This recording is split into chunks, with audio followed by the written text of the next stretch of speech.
चहामध्ये साखरपत्ती लागते आहे तसं निवडणुकीमध्ये आपल्याला थोडं सगळं मिश्रण करावं लागते. त्या मिश्रणासाठी माझ्या कार्यकर्त्यांनी सुद्धा कुठेही आग्रह करू नका की मी लय चांगला आहे, मी इतक्या वर्षापासून काम करतो आणि मला तिकीट दिलंच पाहिजे. अरे बाबा, तिकीट दिले तुला देऊ आम्ही तिकीट, त्याच्याबद्दल तुझं काहीच म्हणणं नाही. तुझ्या प्रामाणिकपणाबद्दल, तुझ्या निष्ठेबद्दल आमच्या मनात कधीही शंका नव्हती, आजही नाही, उद्याही नसतात. पण आता राजकीय समीकरण बदललेत, निवडणुकीचे समीकरण बदललेत. ज्याच्याजवळ माल आहे लोक बी त्यालाच नमस्कार करायला लागले, अशी परिस्थिती या ठिकाणी निर्माण झाली आहे.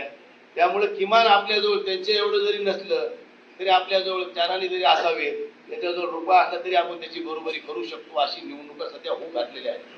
त्यामुळे इथं आलेला प्रत्येक माणूस निवडून आलेला हा फुकट आला नाही, त्याला 2-4 रुपये आपल्या जवळचे घातले. त्यामुळे ही निवडणूक वाटते तेवढ्या सोप्या केल्या नाही. भारतीय जनता पार्टीनं ही कार्यकर्ता एखादा कष्टानं समाजसेवा करून नावारूपाला आलाय आणि पक्षाने त्याला बळ देऊन एखाद्या मोठ्या पदावर बसवलंय, ही संकल्पना भारतीय जनता पार्टीनं संपुष्टात आणली आहे. आता तुझ्याजवळ माल आहे का तर तू ये, तू पक्षाचा निष्ठावंत आहेस का नाही आहेस, तू पक्षासाठी पापड बेललेस का नाही बेललेस, याच्याशी काही देणे घेणे नाही. माल लगाव, चुनाव लढाव, अशी परिस्थिती भारतीय जनता पार्टीने केली आहे. म्हणून आता भारतीय जनता पार्टीच्या कार्यकर्त्यांनी याच्या पुढे फक्त सतरंजा उचलायचं काम करायचं, निवडणूक लढवायचं कामच नाही करायचं.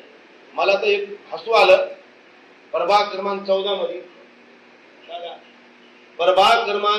मध्ये भारतीय जनता पार्टीच्या काही समर्थकांनी, आवर्जून सांगालो, भारतीय जनता पार्टीच्या काही समर्थकांनी आम्हाला काँग्रेसलाही द्यायचं नाही, राष्ट्रवादीला द्यायचं नाही, कोणाला द्यायचं नाही, आम्हाला नोटाला मारायचं. नोटाला मतं मारलीत, नोटाला सुशिक्षित लोकांनी मारलीत, प्रतिष्ठित व्यापाऱ्यांनी मारलीत.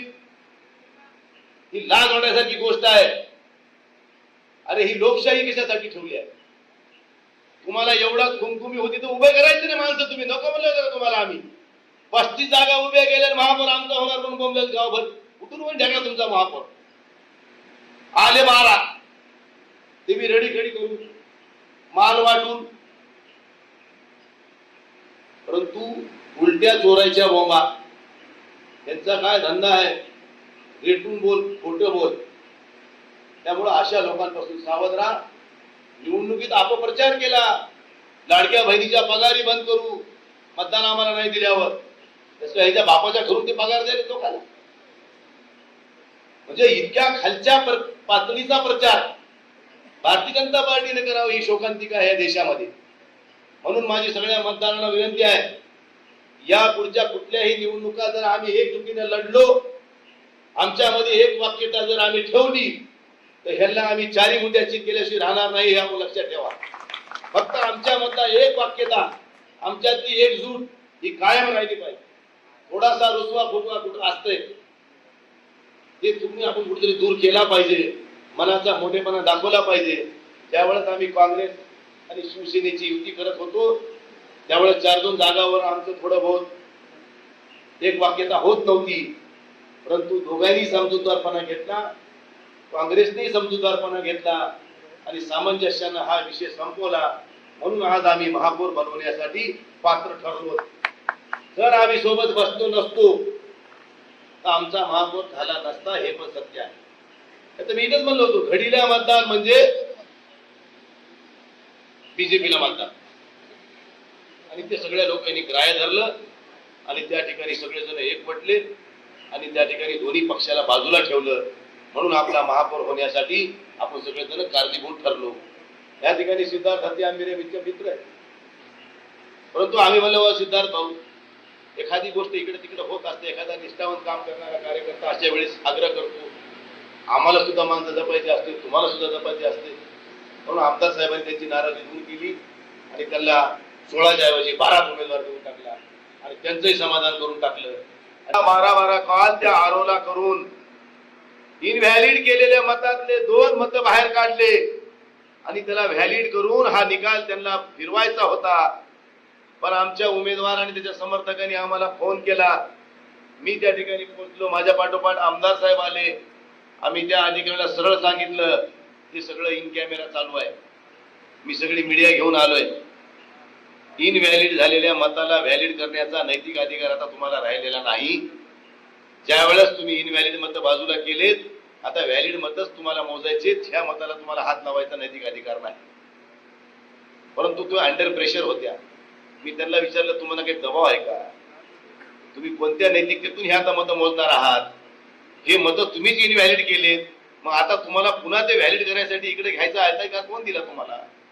मी म्हणलं ही लोकशाही जीवन ठेवायची असेल तर तुम्ही सतसत विवेक बुद्धीनं हा निर्णय घ्या.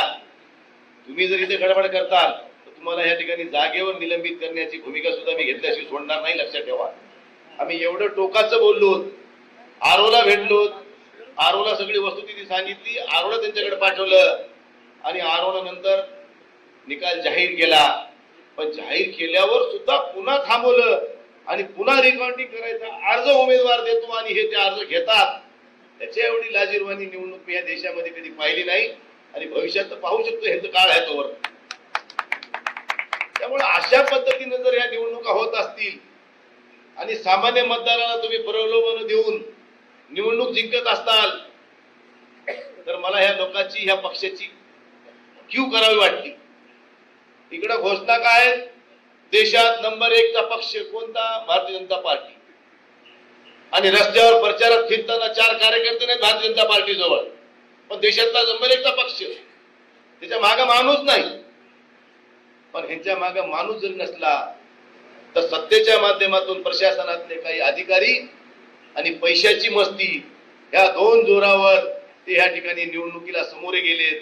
पण मी परभणीकरांना या ठिकाणी पुन्हा पुन्हा मी त्यांचं अभिवादन करतो, त्यांना त्यांचे आभार मानतोय की तुम्ही एवढ्या सगळ्या धांदलीत सुद्धा, एवढ्या सगळ्या वावटळीत सुद्धा परभणीच्या महानगरपालिकेवर महाविकास आघाडीचा झेंडा फडकवण्यासाठी तुम्ही सज्ज झालात, त्याबद्दल तुम्हाला पुन्हा एकदा नमस्कार. आणि मग निवडणुकीमध्ये आम्ही बघितलं आरोप प्रत्यारोप चालूच होते, ह्याच्यावर त्याच्यावर, हे केलं ते केलं. मी तुम्हाला आधी सांगितलं की समांतर पाणी पुरवठा योजनेचा पैसा केंद्र सरकारचा, अंडरग्राउंड ड्रेनेज योजनेचा पैसा केंद्र सरकारचा, दोन्ही मेडिकल कॉलेजच्या मान्यता उद्धव ठाकरेच्या काळात, ह्या दोन्ही मान्यता उद्धव ठाकरेच्या काळात, नाट्यगृहाची मान्यता उद्धव ठाकरेच्या काळात, विद्यापीठातला सायन्स पार्क उद्धव ठाकरेच्या काळातलंच, 70-30 चा कायदा रद्द केला तो उद्धव ठाकरेंनीच केला. आणि ह्या शहरातले जे काही मुख्य रस्त्याचे कामं चालू आहेत ते सुद्धा उद्धव ठाकरेच्या काळातलेच आहेत, फक्त हे त्याला स्थगिती दिली होती. आणि आता सगळ्या लगेच बोलत्या बॉम्बा ह्यांच्यात की हे आम्ही केले. म्हणजे कोणाचं काही जरी असलं, शेजाऱ्याच्या घरात जरी लेकरू झालं तरी ह्यांनाच आनंद जास्त. म्हणजे ही जी शोकांतिका ह्या पक्षाची आहे ती कुठेतरी आपण सुद्धा विचार करण्यासारखी आहे. म्हणून माझ्या सर्व मित्रांना विनंती आहे, आता ही महापालिकेची निवडणूक संपलेली आहे, कोणाला काय भेटायचंय, बोलायचंय, बोलून गेले, होऊन गेले, लोकांनाही कळून गेलं, लोकांनी बी कोणाला द्यायचंय कोणाची ठोकायचंय ठरवून दिलं, करून टाकलं. आता आहे जिल्हा परिषद पंचायत समितीच्या निवडणुका. आता ह्या निवडणुकामध्ये मला शहरातल्या निकालाचा कौल खूप काही आपल्याला ग्रामीण भागातल्या मतदाराला सांगून गेलाय की तुम्ही सज्ज राहा, उद्याची जिल्हा परिषद सुद्धा तुमच्या आम्ही ताब्यात देऊ, फक्त तुम्ही लढताना एका विचारानं लढा, पुन्हा सोयऱ्या धैर्याचं राजकारण पुढे येऊ नये आणि माझ्या कार्यकर्त्याचं नुकसान होऊ नये, ही भूमिका आम्ही व्यासपीठावर बसलेल्या सगळ्यांनी घेतली पाहिजे. मी त्या दिवशी म्हणलं होतं सभागृहात ह्याच की मी ह्या निवडणुकीमध्ये कधीही कार्यकर्त्याच्या विरोध करून शेण खाणार नाही.